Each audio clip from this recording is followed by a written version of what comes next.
10 साल दिल्ली बेहाल, 10 साल दिल्ली बेहाल, कर गए कमाल, कर गए कमाल।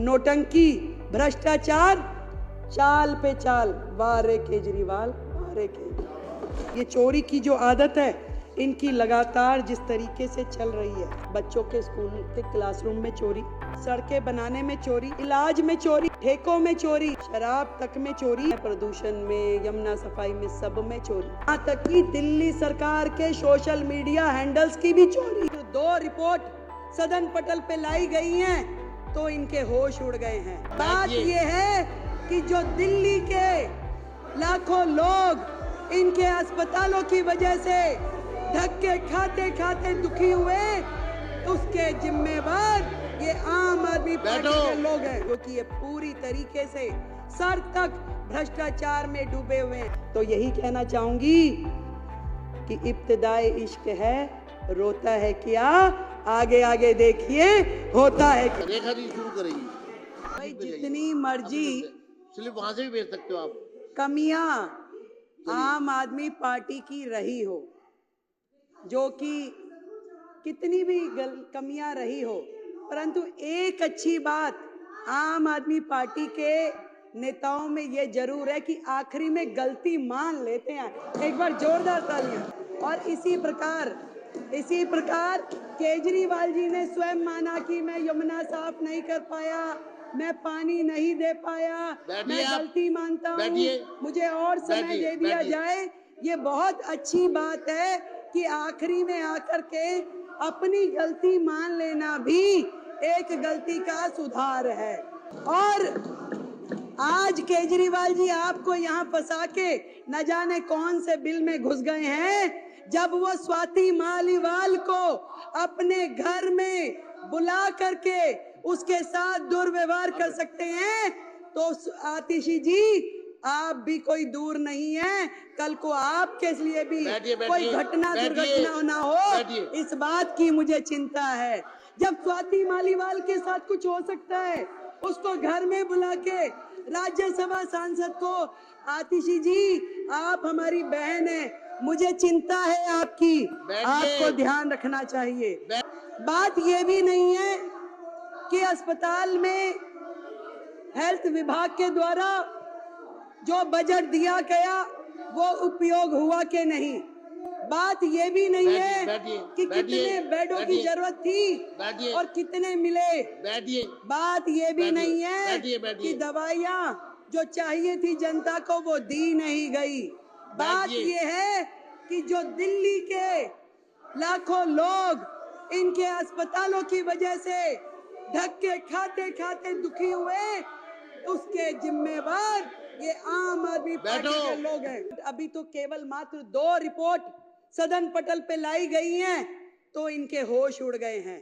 पूरे के पूरे अखबार, पूरा मीडिया, पूरे चैनल्स रोजाना सुबह से शाम तक इनके काले चिट्ठे खोलते हैं और ये सोच रहे हैं कि बाकी की 12 आ जाएगी तो इनका क्या हाल होगा, क्योंकि ये पूरी तरीके से सर तक भ्रष्टाचार में डूबे हुए हैं। केवल ध्यान डाइवर्ट करने के लिए अलग अलग प्रकार के मुद्दे लेकर के आते हैं। मैं आपको अध्यक्ष जी बताना चाह रही थी कि सिर्फ ये विषय नहीं है कि जो अस्पताल में बजट कम यूज हुआ, कोविड के समय बजट कम यूज हुआ, कम बिस्तरों का उपलब्ध कराए गए। बात यह है कि उस समय के दौरान जो लाखों लोगों ने तकलीफें सही, जो मरीजों के दिल पे गुजरी, जो पूरी तरीके से अस्त व्यवस्था देख करके डॉक्टरों के मन पे गुजर रही होगी, वहां के स्टाफ पे गुजर रही होगी, जो परिवार जानों के साथ घटनाएं घट रही होंगी, आज उसको सोचिए तो दिल दहल जाता है।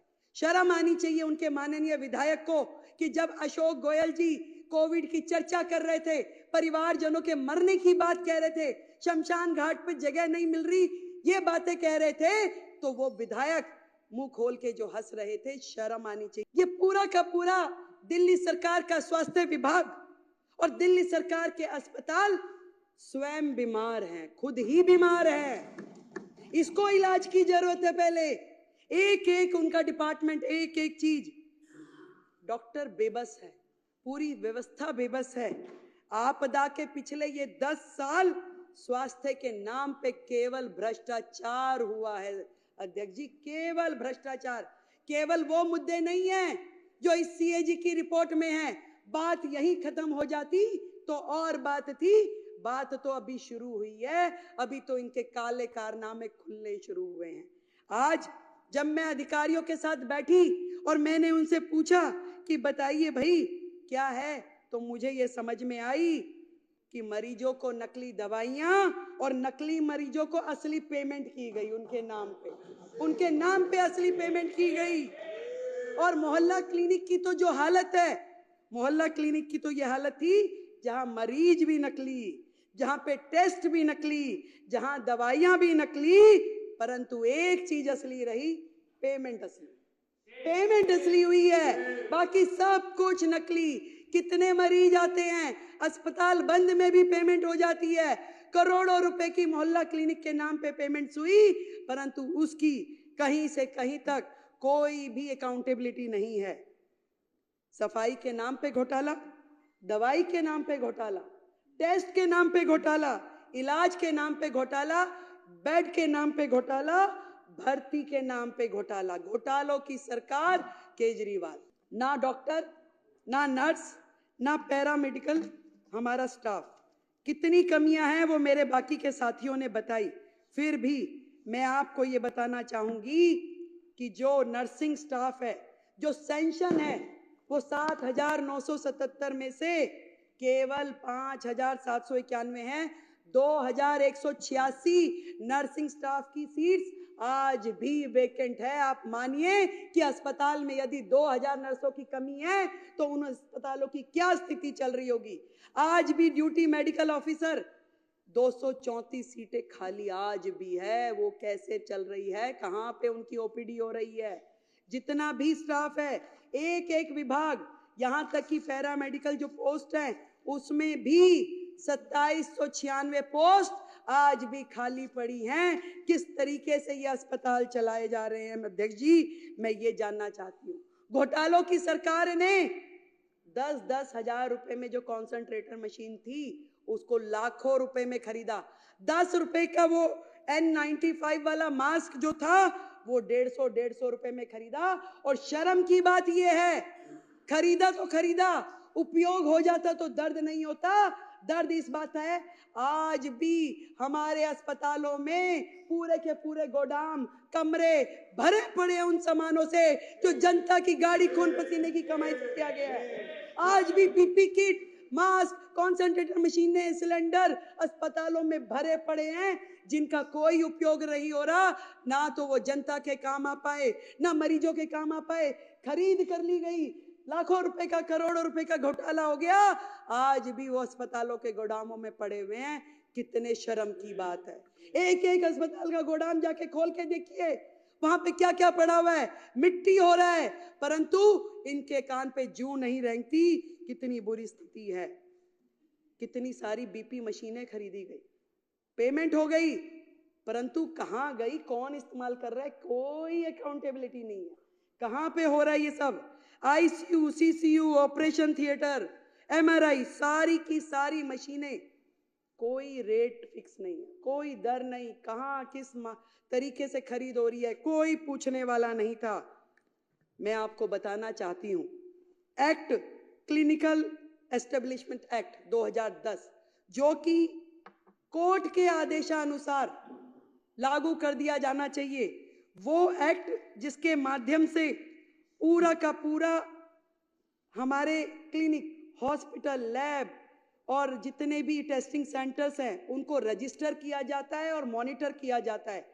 आपको ये जान करके माननीय सदस्यों ये हैरानी होगी कि आज भी दिल्ली जो है देश की राजधानी, घिसे पिटे 1993 के Delhi nursing home registration act के माध्यम से चल रहा है, ना कि 2010 में बने हुए क्लिनिकल एस्टेब्लिशमेंट एक्ट के हिसाब से। क्योंकि इस पूरे एक्ट के माध्यम से अगर चलते तो वहां पे बहुत सारी चीजों की जवाबदेही तय हो जाती। परंतु पुराने नियमों के अनुसार जब वो काम कर रहे तो उनको कोई मतलब ही नहीं, क्योंकि बहुत सारी चीजें उसमें कवर ही नहीं होती, जो मर्जी करें, कोई पूछने वाला नहीं है। जबकि माननीय हाई कोर्ट ने मई 2022 के में यह निर्देश दिया कि भाई आपको केवल सीईए एक्ट के अनुसार काम करना है, परंतु इस सरकार ने उस एक्ट को लागू ही नहीं किया, उनके हेल्थ मिनिस्टर ने उसे लागू ही नहीं किया। और आज इस सदन के माध्यम से मैं बताना चाहती हूं कि हम अगले हाउस में सबसे पहले इस एक्ट को, जो क्लिनिकल एस्टेब्लिशमेंट एक्ट 2010 है, इसको लेके आएंगे और सारे आगे के निर्णय उसी एक्ट के माध्यम से लिए जाएंगे। तो यही कहना चाहूंगी कि इब्तिदाए इश्क है, रोता है क्या, आगे आगे देखिए होता है क्या। बहुत बहुत धन्यवाद।